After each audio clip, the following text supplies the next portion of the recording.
Okay. So Zach, I'm really excited you decided to join me today. I know we've been talking a lot about the buyer's market and what's happening with people who are getting ready to buy. And it's interesting because I've had so many people come to me lately and ask me about like, what's going on with the housing crisis? Are you nervous about, the Utah market? And, almost like the market is crashing again, which is a very interesting concept because there's so many factors that were a part of the crashing of the market that doesn't even exist in the Utah market. And honestly, what I can tell you is that if I have a buyer that's ready, then we actually have some great choices and we are doing some really great negotiations. So I disagree with the fact that we're in a housing crisis and that the market's crashing. So today I just really wanted to go into a little bit more discussion about if a buyer wants to know, well, how do I know if I'm ready? Like what would I do I need to do to know if I'm ready?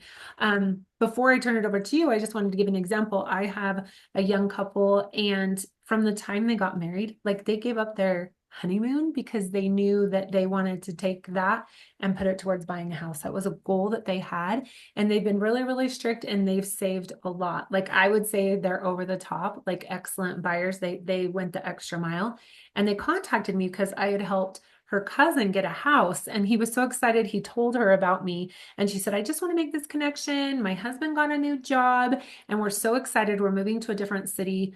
I just wanted to let you know we're probably going to be buying a house in a few years. So as we got more into the conversation and the more she asked her questions, the more I realized like, yeah, these are ready, willing, and able buyers, and they should be looking at buying, not renting. But they had heard so much negativity around the Utah market that they thought, no, we can't. And everything worked out great for them. So why don't you give us some education on like how can buyers know if they're ready or not?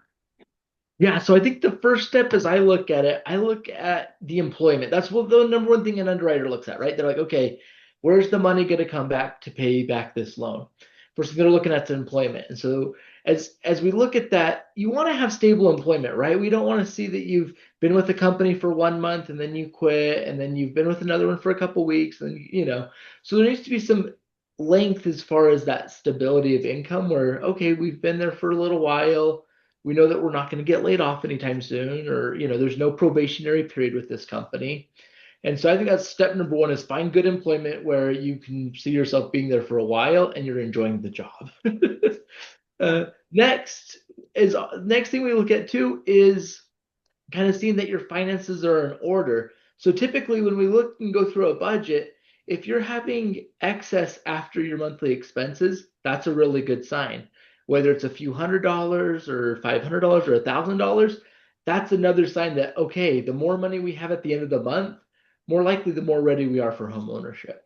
Now, if we're getting to the end of the month and we're saying, oh man, we don't have enough money, we need to put an extra $300 to $500 on our credit card, that's probably a sign that we need to do a little bit of fine tuning before we're getting into a home, whether that's going through a budgeting consultation and just, going line by line through your budget and figuring it out. Or another thing could be finding that employment that's maybe paying a little bit more money, right? That way we can cover all of our monthly expenses and, have that extra at the end of the month. That's a really healthy thing that I'm seeing.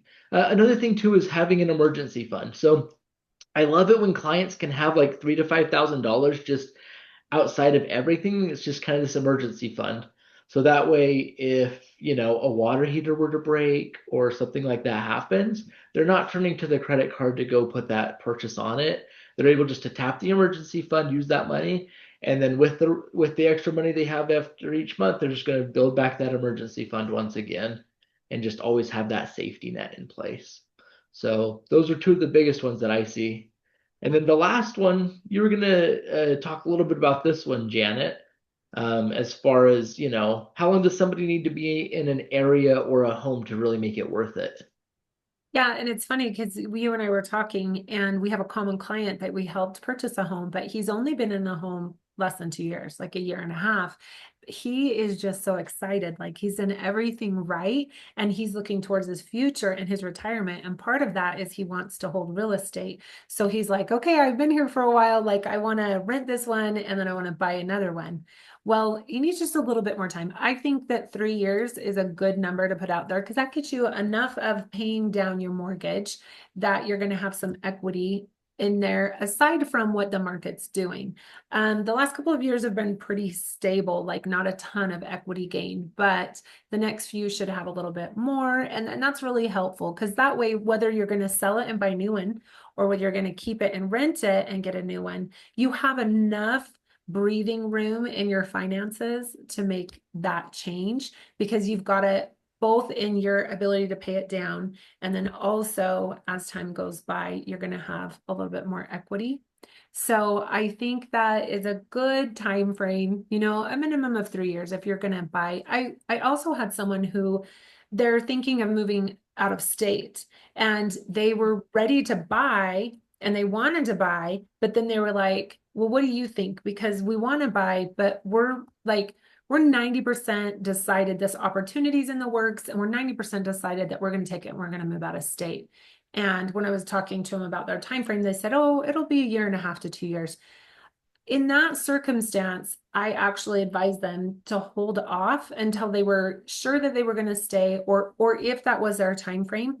I just didn't want to advise them to purchase and then not have enough equity to go ahead and sell it and leave that home because they didn't want to be renters. Like, I mean, they didn't want to be landlords, have renters. Right. So, I mean, I guess it just depends on their scenario, but that's what's nice about you and I is that I feel like people have a great opportunity to ask a lot of questions, to get information from us, to figure out, like you mentioned, like budgeting consultation. I know that you've helped many a client look at their financing and help them to figure out some hints and tricks. And then as far as just market knowledge and getting the education that they need to make a sound decision, I'm so glad that my client trusted me enough to say, hey, to his cousin, you got to call Janet. Like she knows, ask her because it is true. You and I are doing this all day, every day. And so no matter what the headlines are saying, no matter that there's a housing crisis, that the sky is falling, you and I are in it day in and day out. We know how to best advise our clients. And I think that the best time to buy is when you're ready to buy. And so if you're feeling that readiness, but you're just not sure, it really is the perfect time to check in with us, to have a consultation. And worst case scenario, you have a consultation and then you have a plan because you can help them figure out financially, like, here's some good goals. Here's like some benchmarks, what you can do to improve your credit, what you can do to get your savings all put together. I can educate them about different areas and all those kinds of things. So I love this. I do feel like it's a great opportunity for people to be homeowners. And in the long run, like it is in their best interest to buy a home. So any parting thoughts?